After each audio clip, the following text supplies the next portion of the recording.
Hello, everyone. Welcome to another day of this wonderful project pack, this summery fun celebration of tangles of a botanical nature.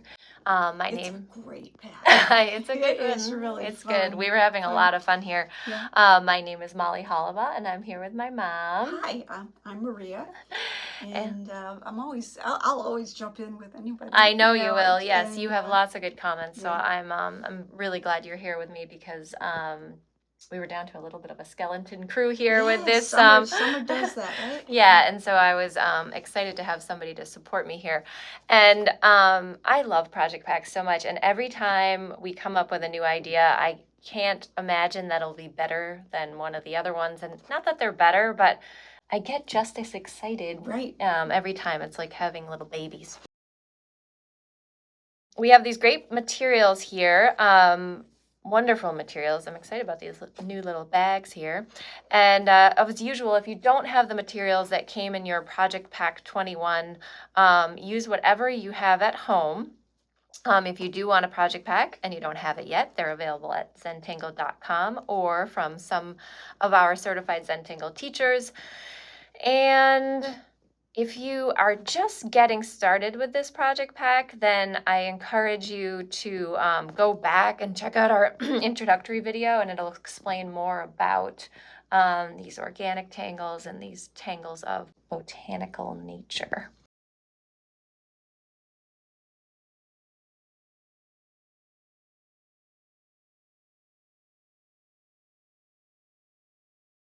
So I invite you all to get your materials ready. And what we like to do when we start our practice is just give ourselves a moment to pause, a moment to maybe focus on your breath, a moment to maybe close your eyes for a second. But really a moment to honor something in your world that you're grateful for.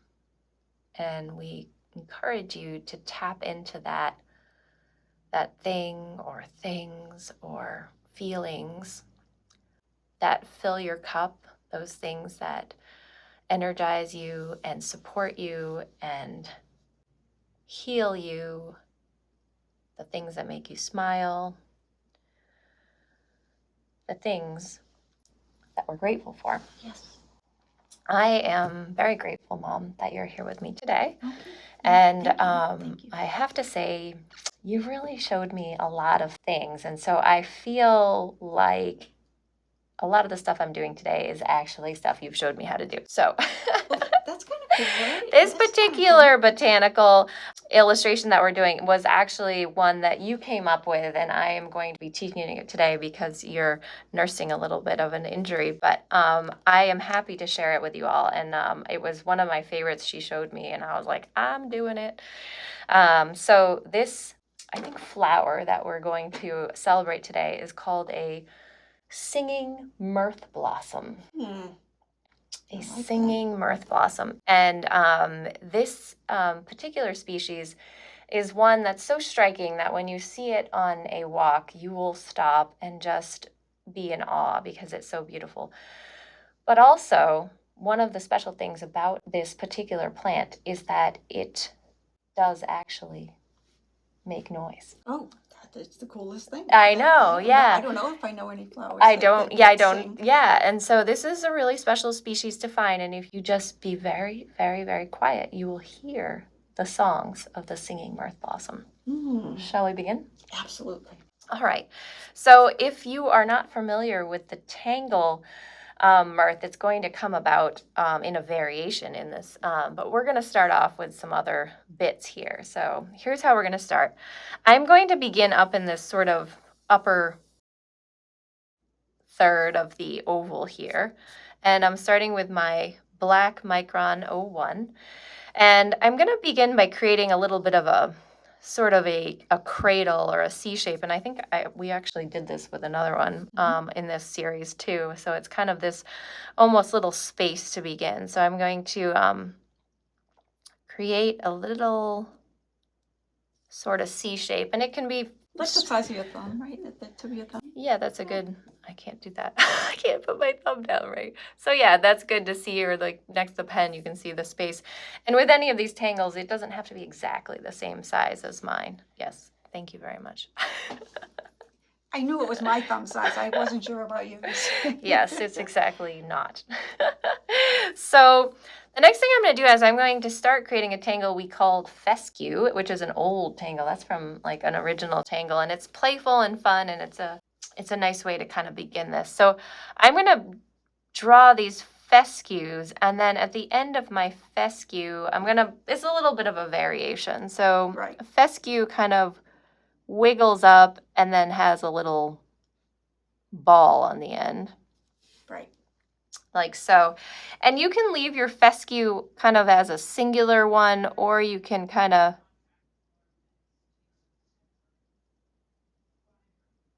put a little shadow on it.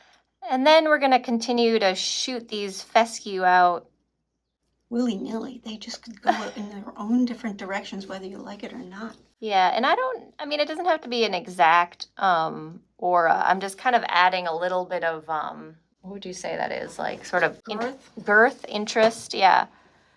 And then they'll kind of go behind one another. So it's a very thin aura just to kind of insinuate that there's more to it than just that basic. Fescue was one of the first tangles that we had created, and it was so simple. It was just the single line and that little bulb at the end that would wiggle in different ways according to the wind or whatever. And it has morphed over the years into half of this one or part of that one, or but this is right now is what it looked like in the beginning. Just pretty much just the line and the little orb there. I love fescue. I know, it's really a great one. And we forget about these tried and true ones. And this is so simple. And I remember new students commenting that they really loved this because it showed a letting go of something that they needed to have control over in the past. But this taught them to let go and express themselves in a very simple way. Actually, I like it a little bit more every time I do it. So I'm continuing to add some of these. Maybe some of them kind of even go over a little bit. And this little kind of wiggly aura just, to me, adds some flair to it. And I'm sort of purposely, obviously, putting a little, it's like a shakiness to my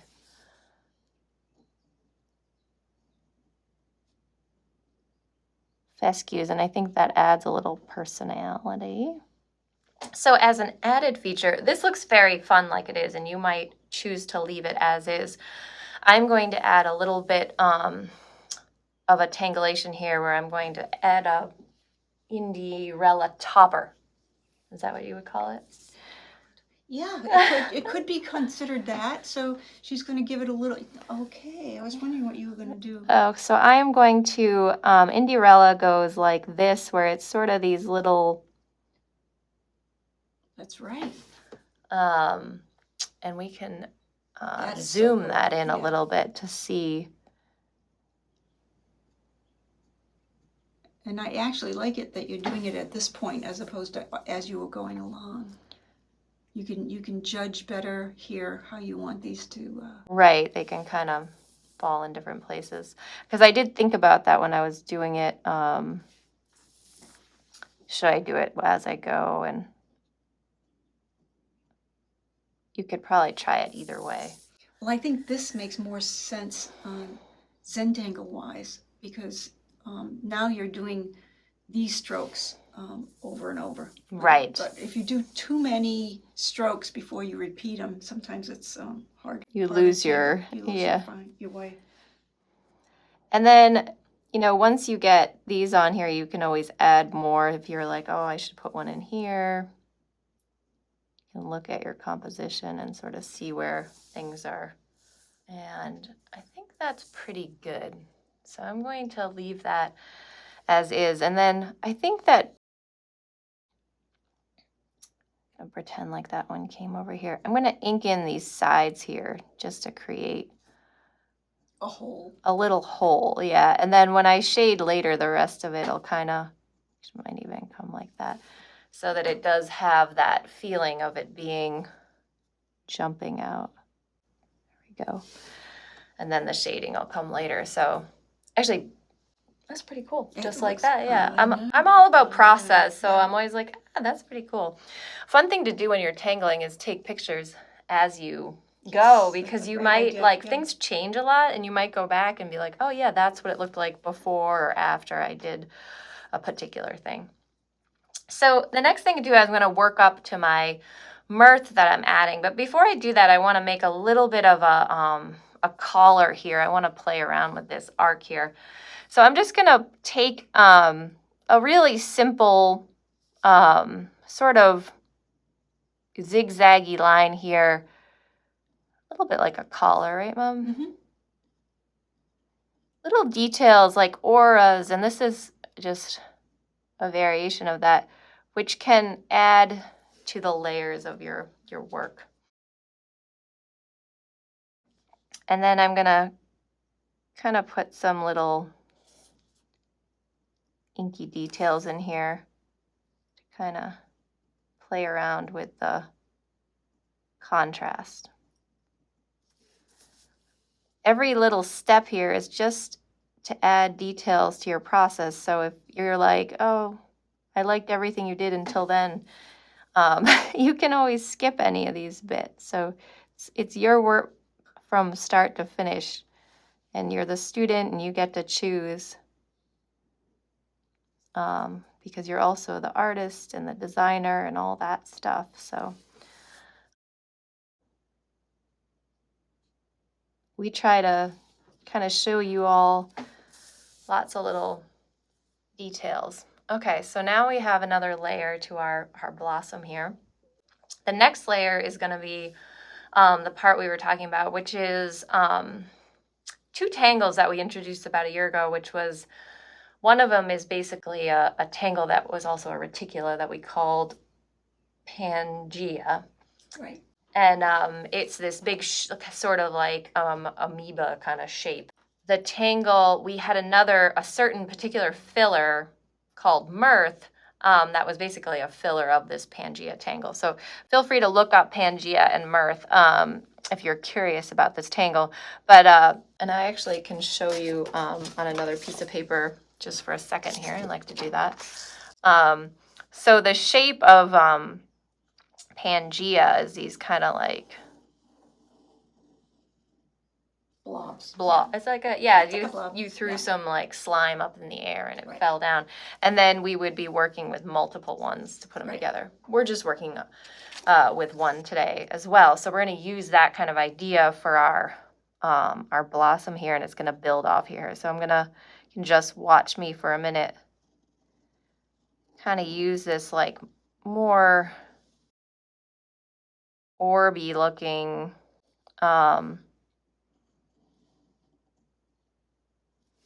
thing. As we fill it, it will take on this more sort of presence, I think. Right. The filler for this Mirth is actually, all these tangles layered together, is sort of like a derivative of senna, right? Yes. It's sort of like taking senna and filling it into this particular more blob. So I'm going to start showing you how we're going to use senna on this, and then you can watch for a little bit and decide how it makes sense, because your, I'm sure, blobbiness looks a little different than mine. So my first stroke I'm going to do is going to be kind of this like a little bit of a little, would you say, wave to it, like this. And you want movement in here. Movement in senna, yeah.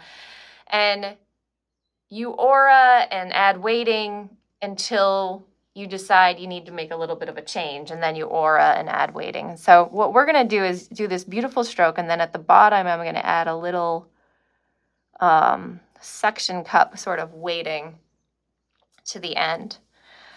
And then right next to it, I'm going to do another stroke here, add a little weighting. And this is the time where you might just watch for a little while and then watch again with new eyes. Yeah, and then start on yours because you'll see how it evolves in a way that might be a little different than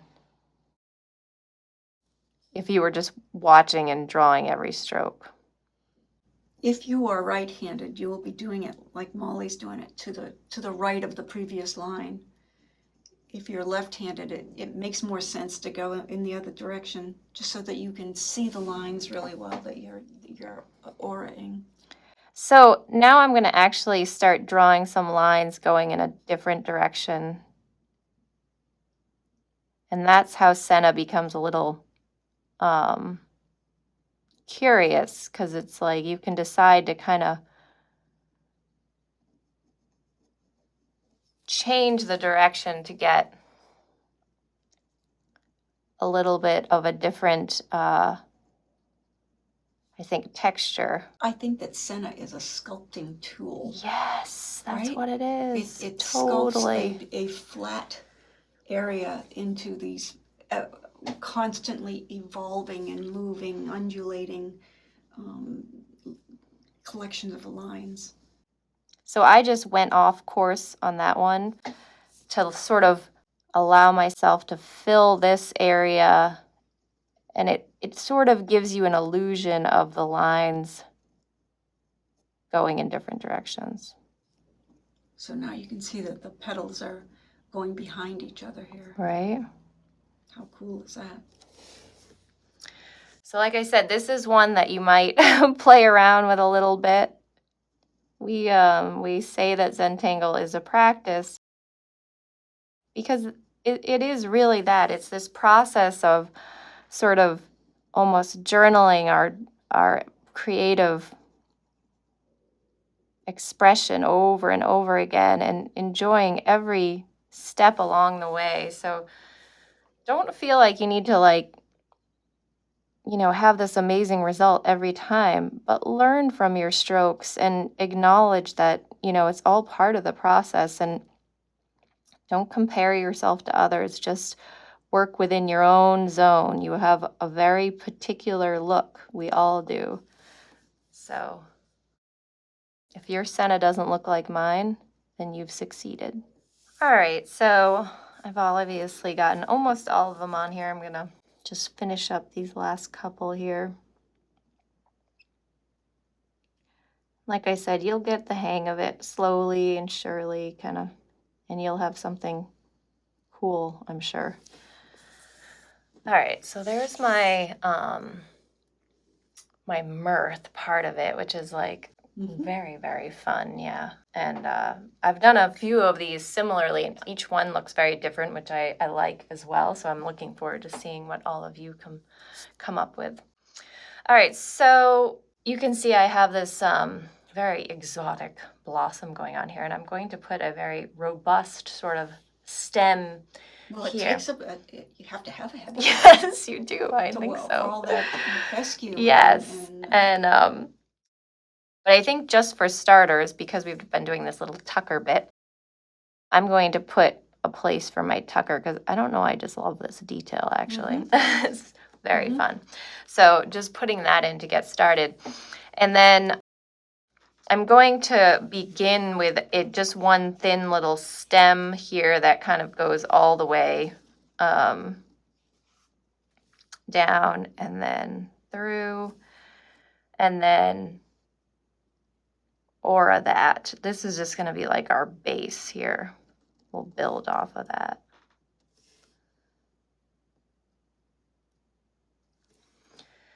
And then I'm going to create a series of these sort of muka or fescue-esque sort of branches that come off of this, and they kind of come around and sort of fescue off.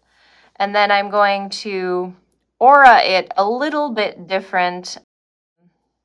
sort of from the ball, I'm going to create a thin little aura. Comes all the way down here. And then this is the little trick we were doing. And this is actually, I could probably even like bring a little bit of acanthus maybe in there, how we do acanthus a little bit. So I'm going to create sort of and this is like purposely using your shaky line and kind of like Samson, right? Little Samson, sort of like this leafy, so the shakier the line, the better, I would say. I'm going to create another one that kind of comes, and these can come in different places. They don't have to all have a rhyme or reason, and this one's going to curl this way. And then you do your kind of thin aura to begin with. Again, each little aura creates more depth in your work. And then your sort of gradual fern-like shape. So you could be like, oh, I'll do it without the aura. And you easily could. It's just another layer that creates some more depth to what you're doing. So yeah, kind of have them going in different directions. Almost like it's all, what's the word? Unfurling, is that the word? Unfurling? So one thing I like to do with these types of leaves and when I'm doing acanthus or Samson is I go back in and add just a little bit of rounding to some of these little gullies here. And to me, that adds a lot. Adds a lot. Yeah, you'd be, you kind of can pick which ones you want to do and add to any of them. You can always go back and add more too. All right, so that already changes it so much. But there's another detail I'm adding, and this is so simple, but it like changes a lot. And I'm going to go into where the leaves are. Now look carefully because it's easy to like get lost on where you are. But I'm just going to go into each leaf and I'm going to add just dots, gentle dots with my pen. Speckled dots, yeah. And I'm going a little bit over where that black line was to make it look like it's not there. And then where's this leaf here? And the dots actually then make the leaf appear a little bit too. Right. It's also a way to create like a color, right? A mid-tone. Yeah. This is a great idea to add to any of your tangled works, so to feel free to, if you're like, oh, that space just needs a little something. I like these little things, like I know you always say when in doubt aura, but sometimes you're not sure where to go next, but sometimes you can do something like this in the meantime while your mind is trying to figure stuff out. All right, so as you can see, I'm just adding more bits of rounding here, and with the tucker, I like to go in and sort of add these little dark bits on the side. So all of this, adding love bit does really create a difference. Subtle is the word. Yeah. All right, so I have all of my beautiful singing mirth blossom here hanging out. I am going to add a little seed here at the bottom. So I'm going to take off from the bottom here and create a very like open sort of spiral.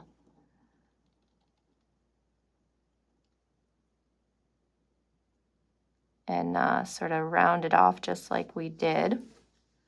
And then just kind of create that little zigzaggy shape.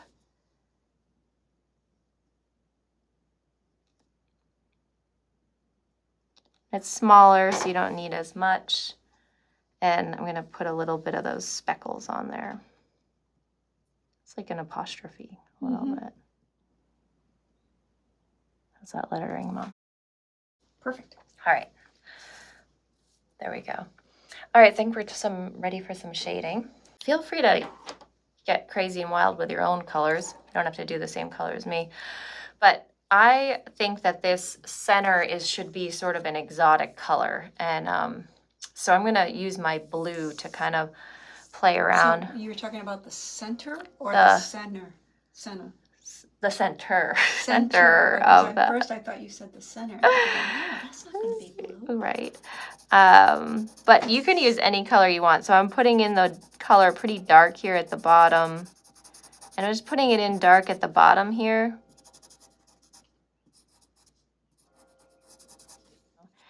And I'm just going to very gracefully stay away from that collar because I want to leave that white. I think that'll be. But you might have another story for that. And then just kind of gradually, very gradually fading it out. And I might add a little graphite at the bottom over it. It'll be the darkest detail on the composition, so it has some mysteriousness to it. So I think what I'm going to do for my my Mirth blossom is I'm going to use the red and the yellow. But again, you can explore something a little different for yours. But I'm going to play around with, I like to start with my pencils really sharp, by the way, because then I can get in these little bits. So Molly's leaving the white little ruffle there that's there, and it's such a beautiful little detail. I don't want anybody to accidentally run over it. So I put a pretty strong red bit there, and then I'm going to put dark red at the tips of my blossoms too. First thing I'm going to do is take my tortillon and kind of soften out the red. And then in the middle here, I'm going to add my yellow, sort of as that middle, which is fun. And then again with the tortillon, kind of, what's great about these pencils is they really like each other, so they blend well. I'm going to go play around with some of these places where it seems to overlap a little bit.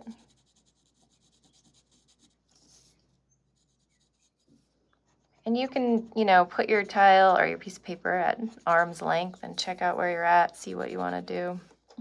And you can always go back in and do what we did with the leaves? When the leaves. Add that little kind of after you do your shading.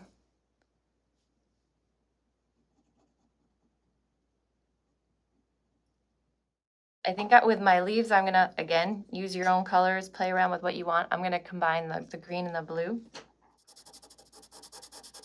I'm going to start at the bottom. And it moves around well, so you don't have to fill every space. When you get with the tortillon, it'll do that for you. And then before I move that around, I'm going to put a little blue comes off this top part.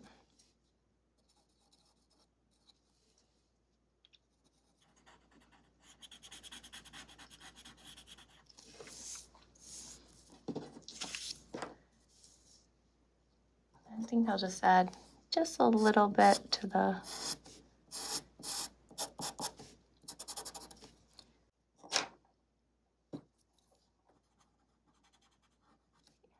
Again, these pastel pencils are great. You don't have to fill in every bit.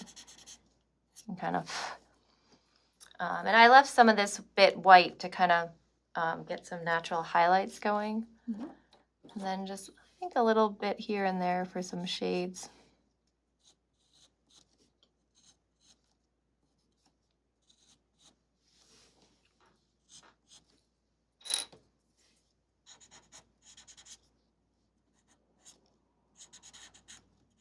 And then, of course, our Tucker detail. So Once you get the hang of this, you'll probably use it. It takes so little graphite to do this detail. Right? Watch this detail now.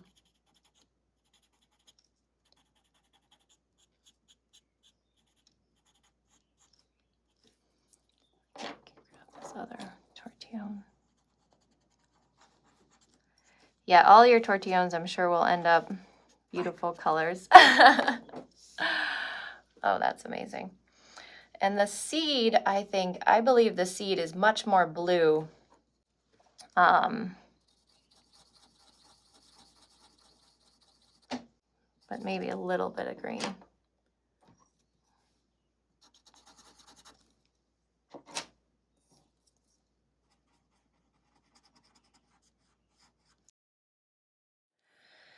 Okay, so we have our seed illustration on there. Mm-hmm. So at this point, one of my favorite things we've been doing on these tangles of botanical nature with these templates is this background. Mm-hmm. And I think that's really pulling together these compositions. So spending a little time to sort of anchor our pieces and anchor the pages gives it, I think, like a purpose. Right. Purposeful. I like adding the color there because it makes it almost like a brooch or something very valuable that's sitting in the middle there. That it's not the same as the surrounding things with the lettering and stuff. It's kind of brings it into its own. It's like the added importance. Yeah, I like that. Added importance.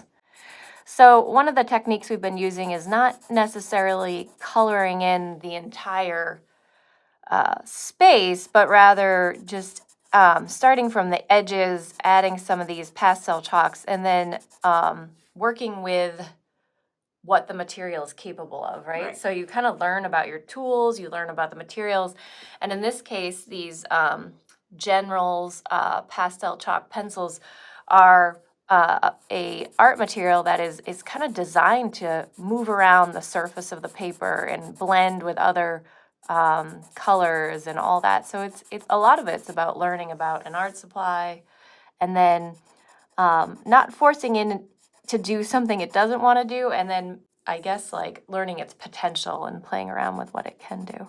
I think that I'm also going to add a little of the yellow in these other spaces. It's kind of the triangles. Yeah. You can or you don't have to. Yeah, it depends.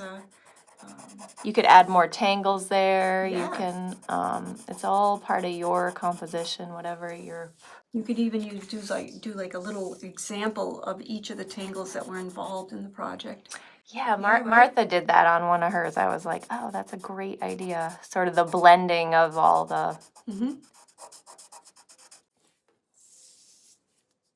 Yeah, so there's so many different ways for you to kind of create your series, and you might have a way that you kind of follow along with all of them, or you might be the type of person that wants to taste all the different ideas and do each one a little bit different.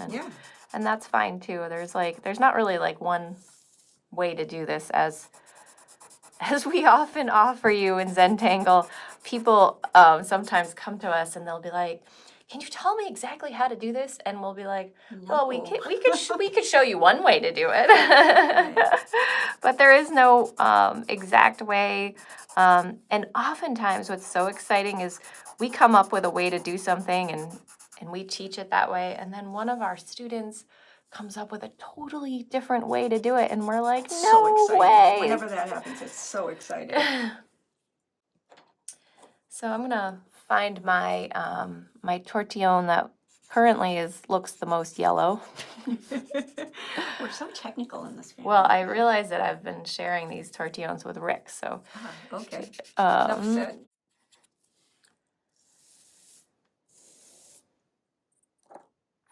So once you have all that yellow in, we've also been playing with this idea of going over the color with the graphite to add sort of a antiquing effect. Mm-hmm.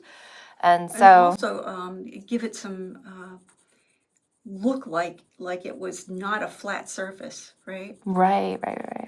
Yeah, so what I've been doing is kind of like not going all the way around with the graphite, but sort of choosing little bits so you have... Because the graphite's really powerful on this particular, you know, it doesn't take much. Yep. So I'm actually playing around with putting them in where these kind of spacers come in. Yeah. And using the point of my pencil to kind of get right to the edge there. And then in these triangles, I might add a little bit.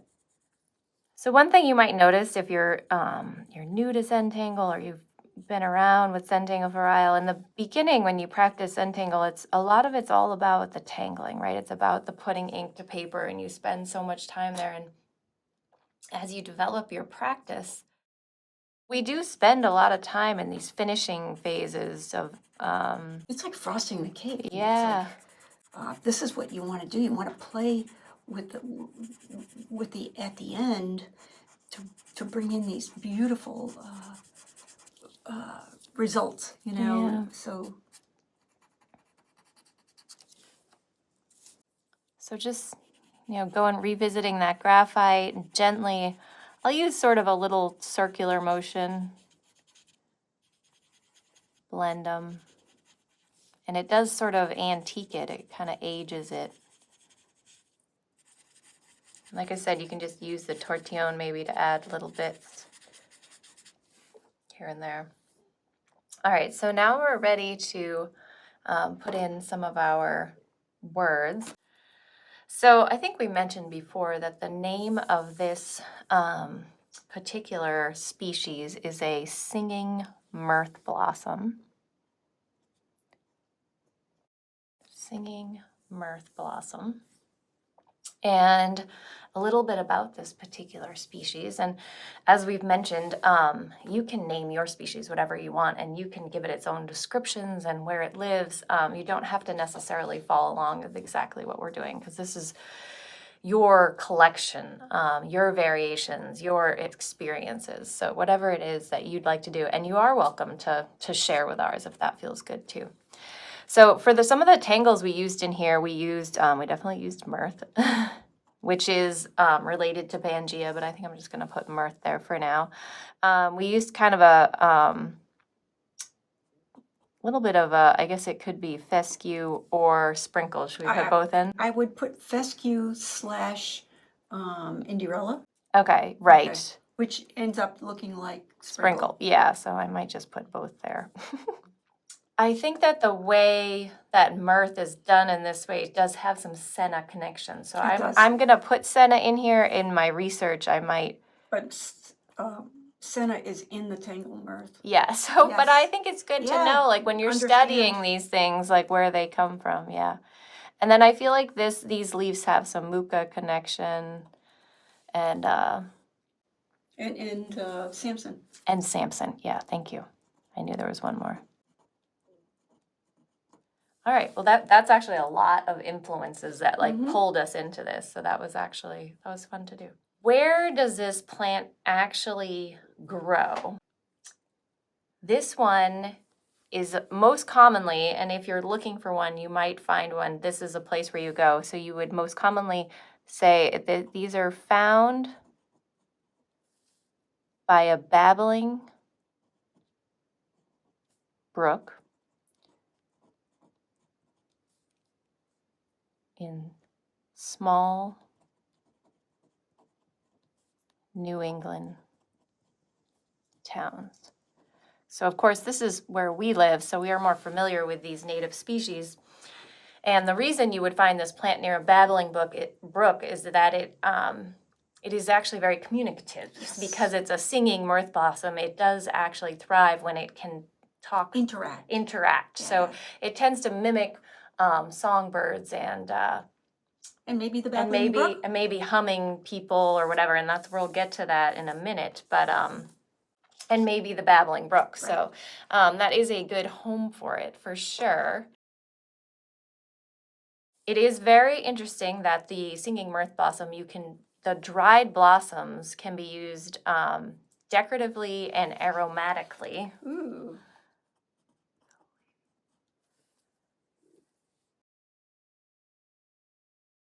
just going to put a heart here because it is known that the presence of these blossoms, like hanging in your home, tend to warm hearts and families. So I have known them to induce laughter. Oh, really? Yes. Oh, well, that's quite fun. So anyway, you might see people around here hanging them and drying them at different times of year, and it does actually seem to enhance that type of thing. So that is nice. And as we said earlier, I'm just going to put a little note here that the singing mirth blossom does mimic the sounds of native songbirds and humming people. So if you're one of those people out for a stroll and you start to hum, you may notice that the mirth blossoms might just sing back at you. So anyway, there's our tall tale of the singing mirth blossom, and we hope you enjoyed this little adventure here today where you could escape into the imaginative world of tangles inspired by nature and by this beautiful organic world around us. So fun stuff, Mom. So beautiful. All right. Thanks again. Love it. Bye-bye.